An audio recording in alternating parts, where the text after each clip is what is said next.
রুশ বাহিনীর ড্রোন ও ক্ষেপণাস্ত্র হামলায় বিদ্যুৎবিহীন হয়ে পড়েছে ইউক্রেনের উত্তরাঞ্চলীয় প্রদেশ চেরনিহিবের বিস্তীর্ণ এলাকা।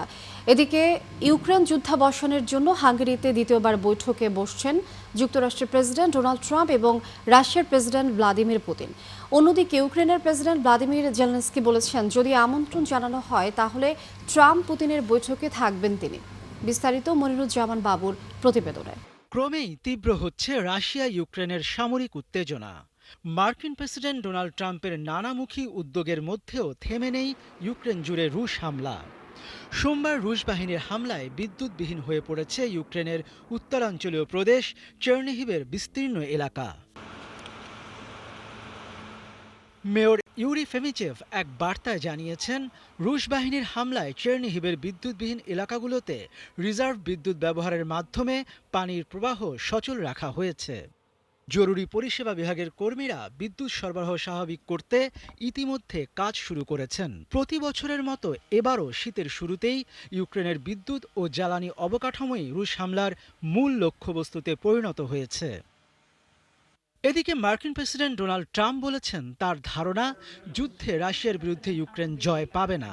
তবে যেহেতু যুদ্ধক্ষেত্র, তাই যে কোনো কিছু ঘটতে পারে বলেও মন্তব্য করেছেন তিনি। যুদ্ধ একটি অদ্ভুত জিনিস এবং যে কোনো কিছু ঘটতে পারে। আমি কখনো বলিনি ইউক্রেন জিতবে, আমি বলেছি তারা হয়তো জিততে পারে। যে কোনো কিছু ঘটতে পারে। রাশিয়া এবং ইউক্রেনে প্রতিদিন অনেক সেনা ও সাধারণ মানুষ মারা যাচ্ছে, এটা অবিশ্বাস্য।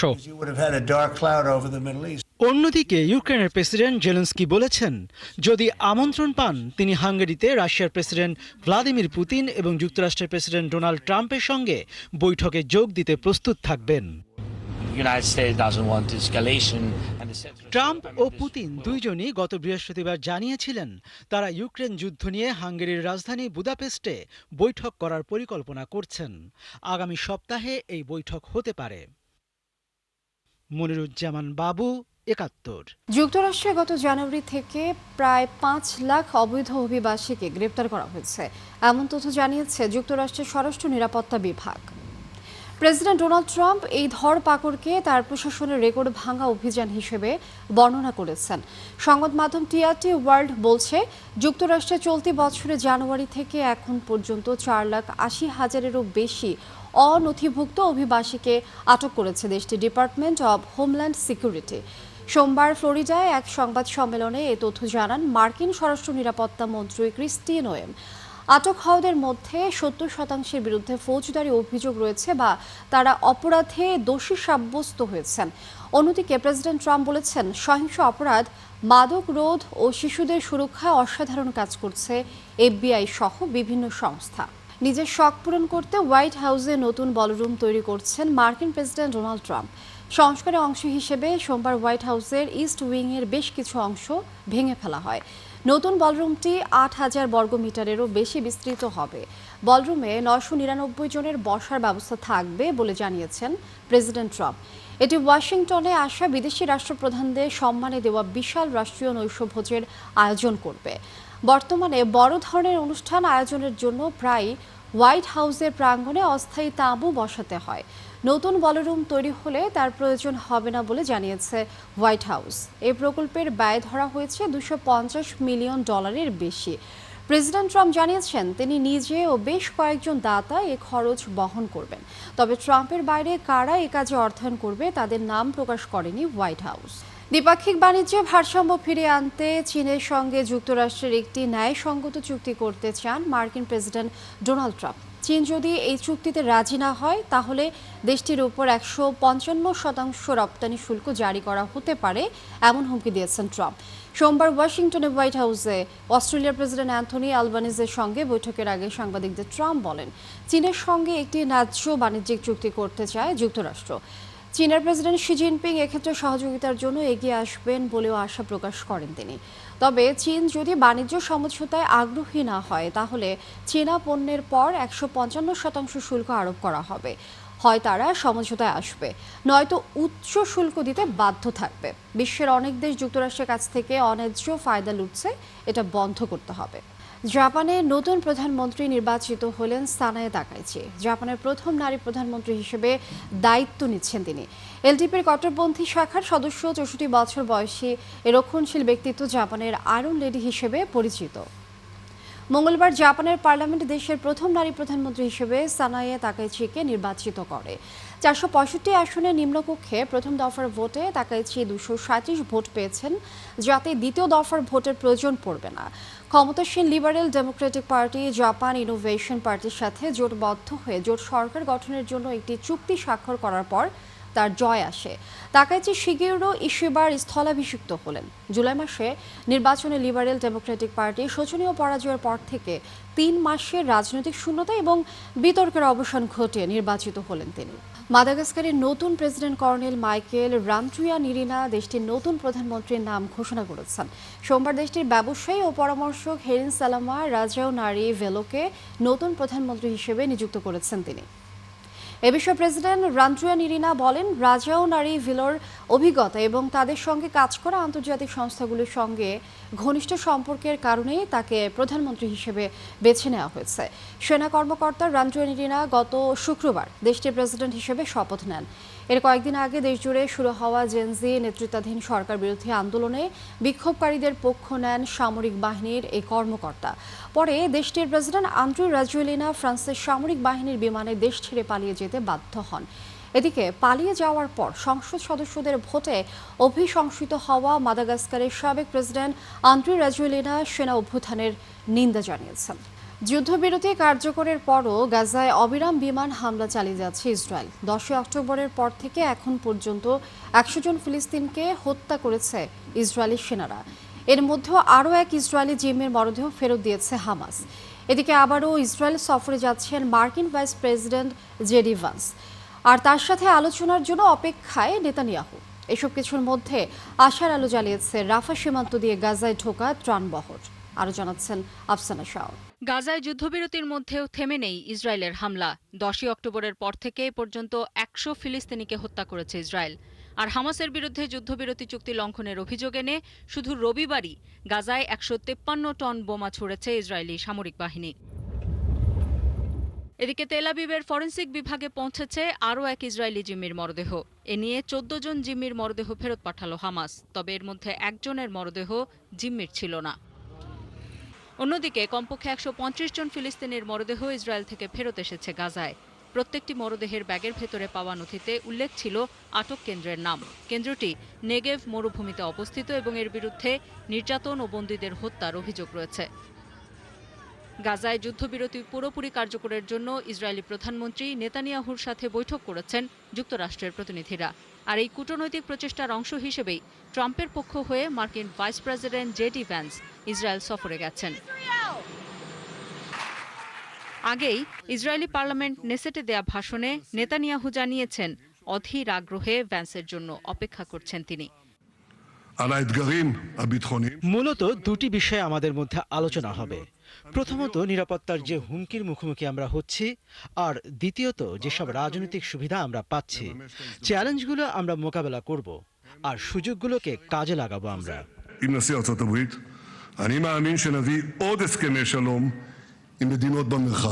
এদিকে গাজায় ত্রাণ কার্যক্রম শুরু হয়েছে বলে জানিয়েছেন জাতিসংঘের মুখপাত্র স্তেফান দুজারিক।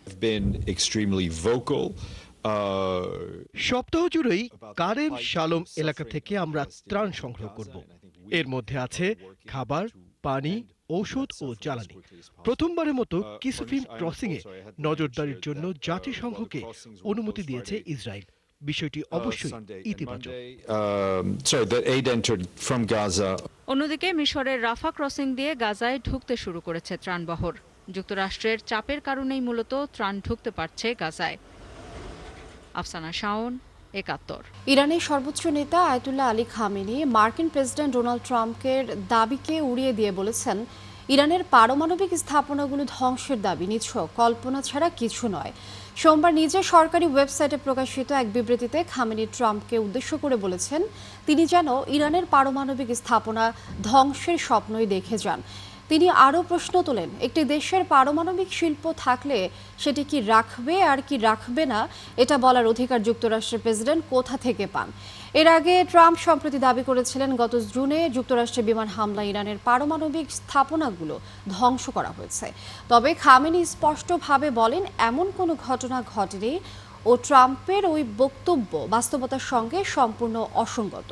পাকিস্তান আফগানিস্তান সীমান্ত আগামী 24 থেকে 48 ঘন্টার মধ্যে পুনরায় খুলে দেওয়া হতে পারে। সোমবার জিও নিউজকে এমনটাই জানিয়েছে একটি সূত্র। একদিন আগেই দুই প্রতিবেশী দেশ যুদ্ধবিরতিতে সম্মত হয়েছে। সূত্র জানায় দুই দেশের কর্মকর্তারা কোনো নতুন বিরোধ দেখা না দিলে সীমান্ত পুনরায় খোলার ব্যাপারে একমত হয়েছেন। সীমান্ত জুড়ে ব্যাপক হামলার পর অক্টোবরের 12 তারিখে পাকিস্তান তোরখাম ও চামান সীমান্ত বন্ধ করে দেয়।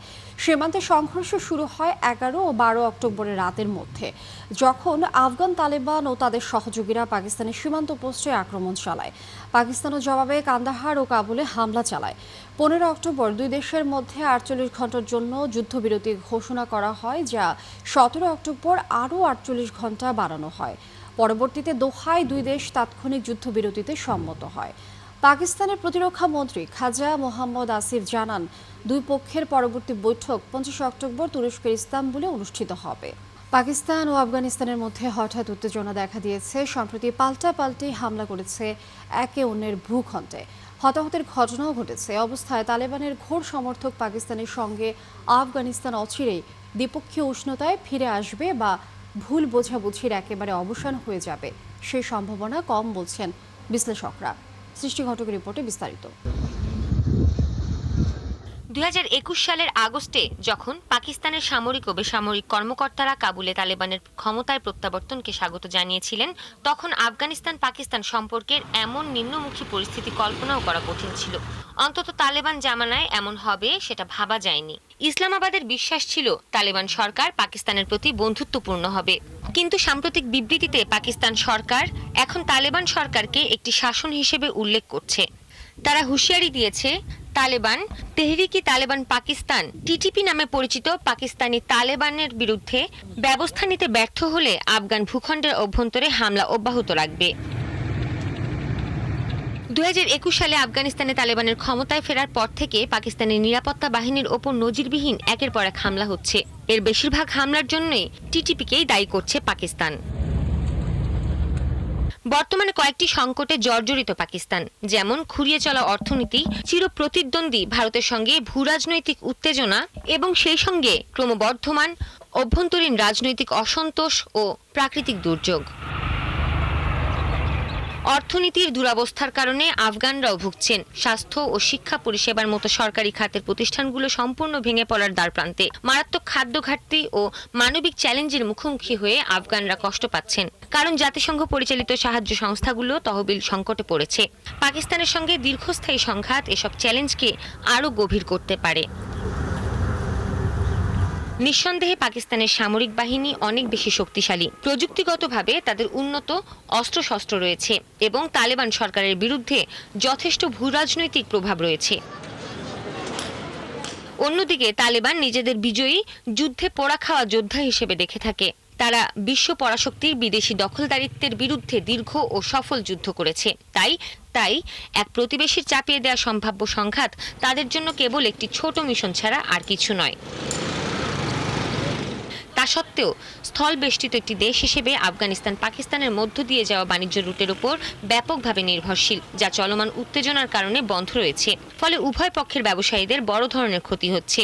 ভবিষ্যতে পাকিস্তানি ড্রোন এবং যুদ্ধবিমানের যে কোনো আক্রমণ মোকাবেলা করার মতো তালেবান সরকারের বিমান প্রতিরক্ষা ব্যবস্থা, রাডার বা আধুনিক অস্ত্রশস্ত্রের অভাব রয়েছে। পাকিস্তান সামরিকভাবে শক্তিশালী হলেও তালেবানেরও নিজস্ব হাতিয়ার রয়েছে, যা ইসলামাবাদকে আঘাত করতে পারে। সৃষ্টি ঘটক, 71। অ্যামাজন জানিয়েছে যে তাদের অনেক ক্ষতিগ্রস্ত পরিষেবার অনেকগুলো পুনরুদ্ধার হয়েছে। সোমবার অ্যামাজনের ক্লাউড পরিষেবা অ্যামাজন ওয়েব সার্ভিসে ত্রুটি দেখা দেয়। এ কারণে Amazon Prime, Perplexity, Alexa, Snapchat ও ডুওলিঙ্গোর মতো প্ল্যাটফর্মগুলোর সেবা বিঘ্নিত হচ্ছে। অ্যামাজন এখনও বিভ্রাটের কারণ সম্পর্কে বিস্তারিত জানায়নি, তবে এক বিবৃতিতে বলেছে ত্রুটি মেরামতে বেশ অগ্রগতি হয়েছে। কিছু পরিষেবার কাজ করতে শুরু করেছে। বিশ্বের লক্ষাধিক ওয়েবসাইট ও অ্যাপের অবকাঠামো পরিচালিত হয় অ্যামাজন ওয়েব সার্ভিসের মাধ্যমে। সংস্থাটি রক্ষণাবেক্ষণ সাইটের বরাত দিয়ে এএফপি জানিয়েছে একাধিক পরিষেবা ত্রুটি দেখা দিয়েছে। প্রকৌশলীরা তা মেরামতে কাজ করছেন। কর্তৃপক্ষ জানিয়েছে বিশ্বে 1000-এর বেশি কোম্পানির সেবায় বিঘ্ন ঘটছে। এর মধ্যে আছে ব্রিটিশ কমার্শিয়াল ব্যাংক এবং এর সহ প্রতিষ্ঠান ব্যাংক অব স্কটল্যান্ড ও হ্যালিফ্যাক্স। ফ্রান্সের ঐতিহাসিক লুভ্র জাদুঘরের রত্নচুরি তদন্তে ইসরায়েলি কোনো বেসরকারি গোয়েন্দা সংস্থার সহায়তা চাওয়া হয়নি বলে জানিয়েছে জাদুঘর কর্তৃপক্ষ। সোমবার সকালের দিকে ফরাসি বার্তা সংস্থা এএফপিকে ইসরায়েলের তেল আবিব ভিত্তিক বেসরকারি গোয়েন্দা সংস্থা সিজিআই গ্রুপ বলেছিল 2019 সালে জার্মানির একটি জাদুঘর থেকে চুরি যাওয়া নিদর্শন উদ্ধারের সাফল্যের কারণে লুভ্র কর্তৃপক্ষ তাদের সহায়তা চেয়েছে। তিনি জানান অনুরোধটি এসেছিল লুভ্রর এবং অন্যান্য সংস্থার কাছ থেকে। তার মধ্যে বিমা কোম্পানিও রয়েছে।